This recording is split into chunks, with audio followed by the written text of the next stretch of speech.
Hello everyone. Welcome back to STS. 사이언스, 테크놀로지, 이코노미, 스트래티지 등을 고민하는 곳입니다. 오늘자 오프쇼 에너지 보도한 내용 한번 보시죠. 프랑스의 에너지 메이저인 토탈 에너지가 지금 LNGC 많이 운영하고 있겠죠. 그 중에 한 척 스페인 조순소 드라이도크에서 선박용 이산화탄소 포집기를 새로 설치했다. 그래서 그 탄소 포집 실선 테스트를 실시한다, 이런 내용입니다. 이거 굉장히 중요한 것으로 보여서 그래서 정독을 했는데, 일단 그 보도된 사실은 이런 겁니다. 그 탄소 포집기는 네덜란드 전문 기업인 그 카보트리트가 개발을 했다 그러고요. 그러니까 프로토타입, 즉 시제품이겠죠. 실전 테스트하는 방식은 3,000시간 운행을 해서 10톤 정도 이산화탄소 포집하는 걸 목표로 하고 있다고 합니다. 그럼 이제 포집된 CO2는 선박 운항 중에는 그 선 내에 보관을 해야겠죠, 따로. 그러니까 압력 용기에다가 액체로 이제 보관하게 된다는 겁니다. 그러다가 이제 어떤 항구에 오거나 하면은 이제 수거하겠죠. 근데 원래 CO2는 상온 상압에서 기체 아닙니까? 이걸 이제 액체로 하기 위해서는 압력을 높여서 대략 한 5.1기압, 그 다음에 온도를 낮춰서 영하 한 마이너스 56.6도씨에서 이제 액체로 존재를 하게 됩니다. 그러니까 이미 우리 한국 같으면은 LNG 메탄가스를 액체로 하려면은 영하 163도를 취급할 수 있는 기술을 이미 다 확보하고 있기 때문에 요거는 간단할 것 같습니다. 이제 그 후에 이 포집 장비를 또 한번 분리를 한답니다. 한 3,000시간만 테스트를 하고, 그러고 나서 다른 선박에 그 포집 기계를 또 장착을 한다는 거예요. 그래서 가령 이제 LNG 추진하는 크레인선에다가 장착을 해서 거기서는 500시간 실전 테스트 하겠다. 이렇게 해서 서로 두 개를 이제 비교해 보겠다고 합니다. 왜 이런 방식으로 하는지는 약간 의문이 들고요. 그래서 지금 이제 여기서 선박용 탄소 포집, 그러니까 선박의 추진 연료로서 화석 연료를 사용했을 때, 즉 중진류 또는 LNG를 태웠을 때 배기가스에 있는 이산화탄소를 포집한다, 이런 거 아닙니까? 그래서 이 목표가 뭐냐? LNG 추진선에서 탄소 포집기를 설치하지 않은 선박과 비교해서 대략 한 탄소 배출 70% 줄이겠다, 이런 겁니다. 그러면 이제 비용 발생할 거 아닙니까? 그 발생하는 비용을 현재부터 25년까지는 톤당 대략 한 100유로 정도로 낮춘다. 그 이후에는 톤당 한 50유로까지 비용을 낮추는 것을 목표로 하고 있다는 겁니다. 그래서 탄소 포집기 갖추지 않은 선박에 대비해서 한 70% 정도 낮추겠다. 이거는 현재 포집 기술의 이론적 한계 아닌가 하는 생각이 지금 언뜻 이렇게 직관적으로 와닿습니다.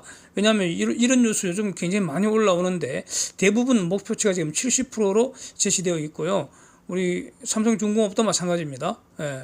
근데 이제 여기까지가 기사 내용인데, 저 기사를 보면서 제가 드는 생각은 이런 분야, 그러니까 선박의 배기가스에서 이산화탄소를 포집하는 이 기술, 이 분야는 지금 삼성중공업이 실천적으로 세계 탑 수준 아닌가, 이런 생각이 언뜻 듭니다. 지금 토탈 에너지가 하고 있는 저 정도 수준을 압도적으로 지금 앞서 있는 것으로 보이거든요, 삼성중공업이. 삼중 같으면은 이미 2년 전에 선박용 탄소 포집기 프로토타입 개발이 완료됐죠. 그게 이제 파나시아하고 전문 기업인 파나시아하고 삼성중공업이 이제 공동 개발한 걸로, 이건 이전에 영상 많이 올려둔 게 있습니다. 이제 지금은 뭘 하고 있느냐? HMM이 소유하고 있는 2100TU급 실제 컨테이너선에 이 탄소 포집기를 장착을 했다는 거죠. 그래서 매일 24톤, 하루 종일 해봤자 24시간밖에 안 되잖아요. 그러니까 매일 24톤 이산화탄소 포집하는 걸 목표로 지금 실전 테스트하고 있다는 겁니다. 그리고 이 과정을 지금 한국 선급이 지금 인정하는 것도 동시에 하고 있다는 겁니다. 이게 되면은 이거는 바로 상업 용도로 전환할 수 있는 거죠. 이게 확인이 되고 나면은. 그러려고 이렇게 하는 거 아니겠습니까? 그래서 이와 관련된 한국 선급 KR의 보도자료도 같이 한번 보시고요. 그다음에 삼성중공업이 이미 이거 그 관련 내용을 IR 자료에서 계속 밝히고 있습니다. 그 붉은 사각 박스 참고하실 수가 있습니다.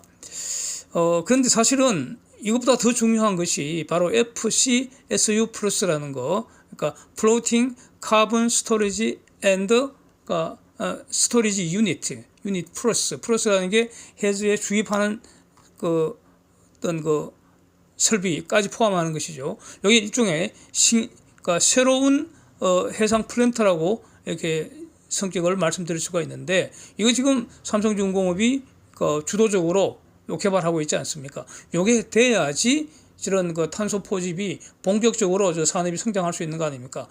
가동할 수 있는 거 아닙니까? 이 해저에 파묻는 이 플랜트가 완성되지 않으면 다 할 수가 없는 거죠. 시스템이 돌아가지 않는 거죠. CCS 산업 시스템이 돌아가지 않는 거 아니겠습니까? 그래서 이거 이제 내용 이전에 여러 번 영상으로 다룬 것인데 최근에도 다루었고요. 말레이시아의 MISU 등과 같이 기업 차원에서 글로벌 얼라이언스를 맺어서 지금 하고 있다는 겁니다. 그 내용이 지금 삼성중공업 IR 자료에 나와 있는 겁니다. 그래서 여기서 이제 잠시 한번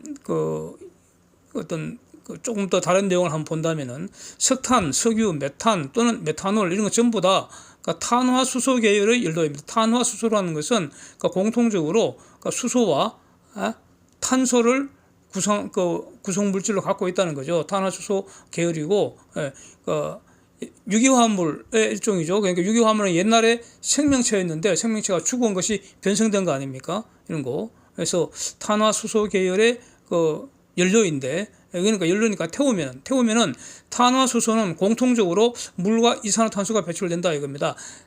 탄소와 수소를 공통 요소를 갖고 있으니까 이제 산소와 결합시키는 거 아닙니까? 태운다는 게. 그러면은 탄소가 산소와 결합해서 이산화탄소가 되고요. 수소가 산소와 결합해서 물이 된다. 그래서 탄화수소를 태우면은 석탄, 석유, 메탄이 천연가스니까 메탄올 마찬가지 이걸 태우면 공통으로 물과 이산화탄소가 나온다 이겁니다. 그래서 근데 여기서 더해서 석탄이나 석유는 오염물질인 질소산화물, 황산화물도 왕창 나온다는 거죠.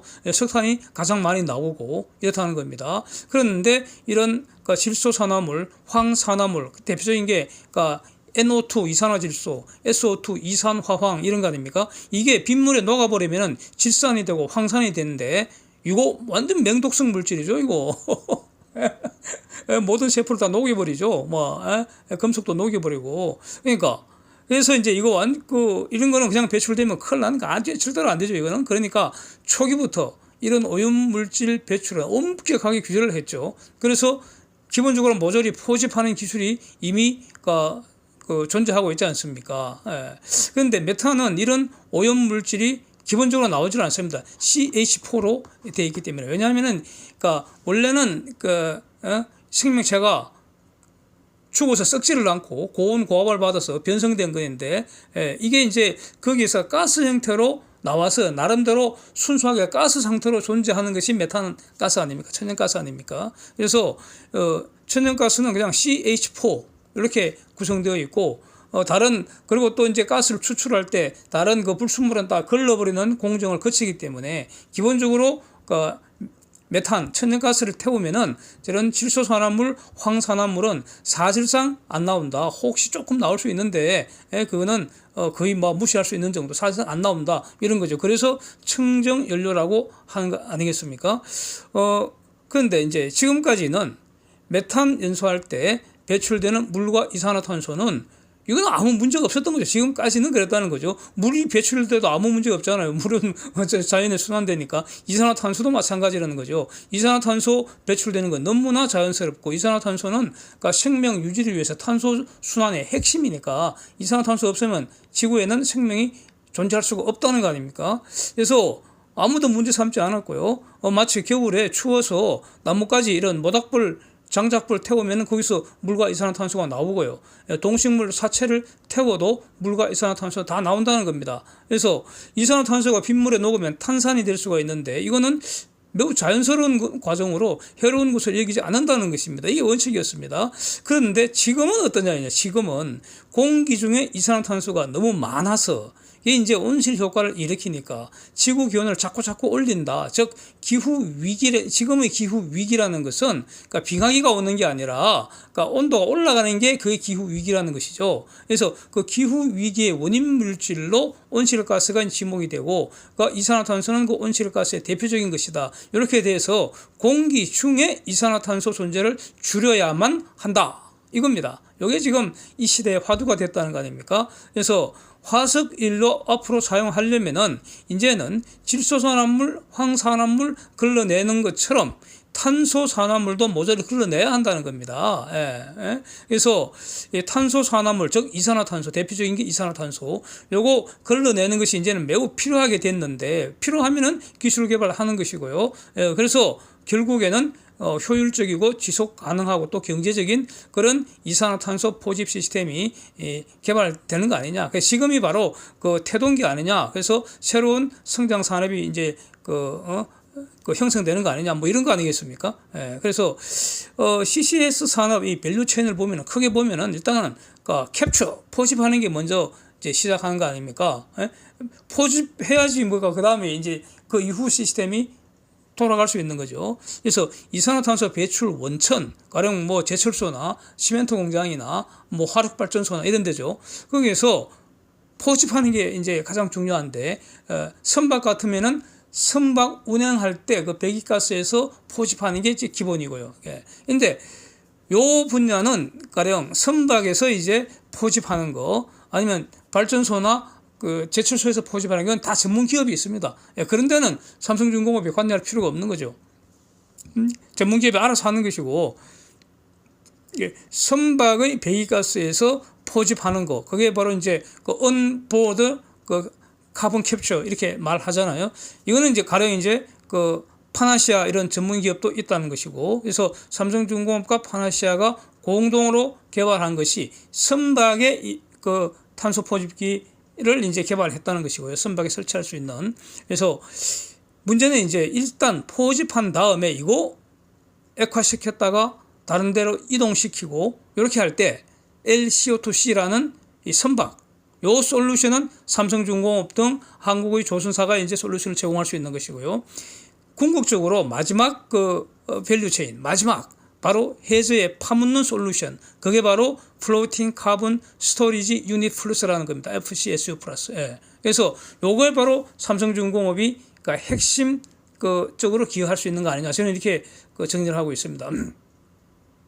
이거는 기존의 이거 삼성중공업이 가진 해양 플랜트 기술에다가 이산화탄소 액화해서 저장하는 기술을 부과를 해주고요. 이거는 뭐 간단하겠죠. 왜냐하면은 그 FLNG가 부유체에다가 가스를 액화시켜서, 천연가스를 액화시켜서 저장하는 것인데, 그 영하 163도를 취급해야 되는데, 이산화탄소는 뭐 영하가 마이너스 56.6도 정도면 되기 때문에 아주 조정할 수 있는 것이고, 그 다음에 요거를 해저에다가 효율적으로 매립하는 기술, 요거 이제 부과하는 거라는 겁니다. 이 부가가치가 상당히 올라가는 거 아니냐. 거기다가 이제 여기서부터는 제가 생각하는 건데, 저기서 멈추는 게 아니라 거기다가 로봇과 인공지능 다 추가하겠죠, 앞으로. 그래서 무인 자율 그 운항하는 거 아니냐. 선박도 무인 자율 시켜버리고, 그 플랜트도 무인 자율 운전 시켜버리고요. 그 다음에 선박이건 그 플랜터건, 해양 플랜터건 전부 다 그 가동시키려면 이제 에너지가 필요한데, 그 에너지에 이산화탄소 발생하지 않는 에너지원, 가장 저렴한 에너지원이 뭐겠나? 그게 바로 소형 모듈 원자로 아니겠나? 근데 그 원료를 토륨을 사용하지 않을까? 그래서 토륨을 사용하는 모듈 용융염료, 그래서 TMSR이 되지 않을까? 이런 거는 제가 정리하고 있는 내용입니다. 삼성중공업이 이런 거 한다는 말은 없습니다. 그러나 결국 저렇게 갈 수밖에 없을 것이다, 이렇게 저는 보고 있습니다. 그래서 선박 추진을 지금까지는 중진류를 주로 많이 쓰지 않습니까?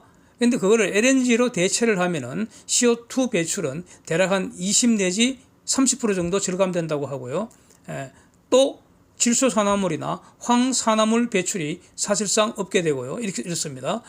그래서 앞으로는 이제 결국 이제 가격의 문제이기 때문에 중진류가 LNG가 매우 비싸다면은, 그러면 중진류를 쓰고 그 질소산화물, 황산화물을 제거하는 장비도 부착하고, 그 다음에 이산화탄소 포집하는 장비도 추가로 부착을 하고, 그래도 천연가스보다도 싸다면 그럼 중지를 쓸 겁니다. 이게 바로 그 경제성 원리 아니겠습니까? 예, 예. 근데, 그래서, 그리고 그 가스값이 너무 올라가도 안 된다는 거죠. 천연가스 가격이. 천연가스 가격이 너무 올라가지 말고 좀 기름 쓰는 것보다는 저렴해야지 더 많이 사용하게 되니까. 그래서 가스 산업이 더 발전하게 될 거다. 가스에 더 많은 투자를 하게 될 거다. 뭐 이런 점도 있고요. 그래서 그 엔진 효율 개선시켜서 1차적으로 탄소 배출을 최대한 줄이고, 그 다음에 그래도 배출되는 탄소는 최대한 포집을 한다. 그래서 포집 기계를 부착을 하면은 한 70% 정도 일단은 포집할 수 있다. 그리고 앞으로 기술 혁신이 더 되면은 70% 비율도 더 올라가지 않겠나. 이렇게 되는 거죠. 예. 그래서 이제 여기서 이제 그 포집의 경제성, 즉 포집 단가와 저장하고 배달하고 매립하는 비용 이런 거 다 포함해서 이 비용 문제, 이게 이제 중요한 요소가 되지 않겠나. 그래서 지금까지보다는 분명히 그 에너지 사용 비용은 올라갈 수밖에 없다 이겁니다. 이게 바로 기후 위기에 대응하는 인류 공통의 그 비용이 되는 것이죠. 예, 에너지 사용 비용은 올라갈 수밖에 없다. 그거는 인간 지구에 살고 있는 모든 사람들이 이제 나누어서 분담하게 될 것이다. 뭐 이런 겁니다. 그리고 그 부담하는 비용을 가지고 이제 산업이 되니까 누가 돈을 벌느냐? 삼성중공업이 밸류 체인의 핵심 영역에 제공하고 있기 때문에 결국 삼성중공업이 돈 벌게 된다. 뭐 이런 거 아니겠습니까? 예. 해서 관련 문제로 이제 또 아주 중요한 내용이 최근에 나온 게 있어서 같이 한번 다뤄보겠습니다.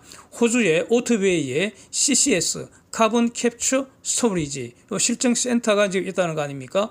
이건 특징이 육상에 이걸 설치를 해뒀습니다. 왜냐하면은 그 땅 속에 그 가스 포올린 빈 가스전이 있다는 거죠. 가스 다 포올리고 비어 있는 공간이 있기 때문에 그거 활용한다는 겁니다. 그래서 육상에서 지하에 탄소를 매립하는 실증 설비인데, 그래서 지금 지하에 그 비어 있는 그 가스전에 이산화탄소를 매립하면은 그 후에 매립하고 나서 시간이 지나면서 어떻게 변성되어 가는지 그걸 계속 추적하고 있다. 이걸 실증 연구하고 있다는 겁니다. 그래서 이걸 2004년부터 거의 뭐 한 20년 전이네요. 19년 전이죠. 그때 이제 시작이 됐다고 하고요. 여기에 지금 2008년부터는 한국지질자원연구소가 이게 참여해서 지금 15년째 이렇게 이 연구를 참여하고 있다고 그럽니다. 그러니까 한국도 지금 이 분야에 상당한 기술적 데이터가 축적되어 있겠다. 이렇게 이제 짐작이 되고요.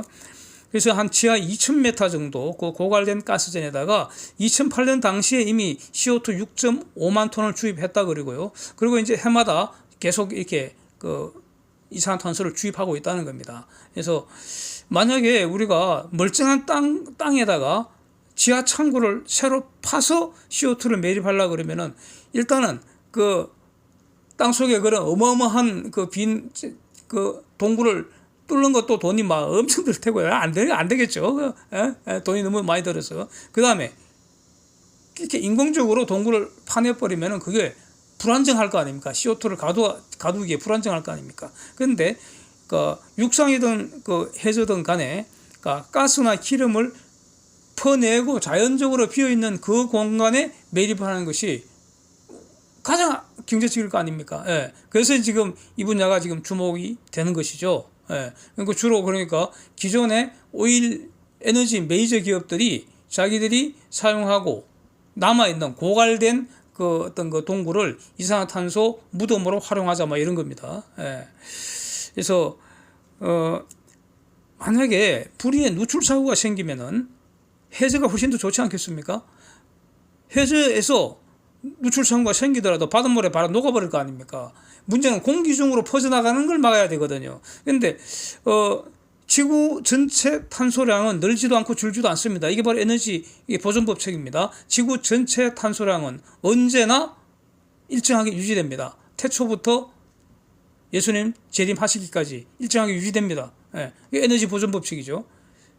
근데 문제는 하여튼 공기 중에 너무 많이 존재하는 게 이게 문제이기 때문에 그것도 CO2의 형태로 존재하는 게 이게 문제이기 때문에 그래서 육상 저장보다는 해저 저장이 궁극적으로 더 좋은 거 아니냐. 그래서 지금 그 삼성중공업이 하고 있는 저 솔루션이 아주 굉장히 주목해야 되는 거 아니냐, 아마 이렇게 또 한번 그 정리할 수 있을 것 같습니다. Thanks for watching. See you next time.